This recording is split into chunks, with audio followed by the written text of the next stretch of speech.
Hello everyone, আজকে আমার মনটা খুব খারাপ। কয়দিন আগে আমরা একটা গাড়ি বেচেছিলাম। তো বেচবার সময় আমরা গাড়ির নাম্বার প্লেট মানবতা দেখাইয়া ইকান আর রাখছি না, বেটার লগে দিলাইছি। বেটা কইছিল আর কি নাম্বার প্লেটটা দেওয়ার লাগি, হে যখন লাগাইব তখন ইটা ফালাই দিব। কিন্তু বেটা ইকান আর কিনিয়া আর লাগাইছে না। এখনো আমরা গাড়ির নাম্বার প্লেট দিয়া লাগাইয়া বেটা গাড়ি চালার। তো যেহেতু আমরার গাড়ি আমরার নামে টিকিট আইছে বাসা, তো টিকিট $270 জরিমানা দিছে। আর কোর্টও গিয়া জিরা দিবার লাগিয়া চিঠি আইছে।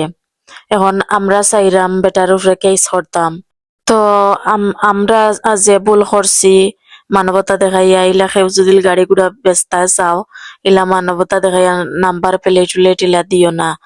আর আপনারা যারা অভিজ্ঞ আছেন তার কাছে আমার একটা প্রশ্ন, আমরা কেস করলে কিতা ভালো হইব নি না খারাপ হইব, অবশ্যই কমেন্ট করে জানাইবা। ধন্যবাদ।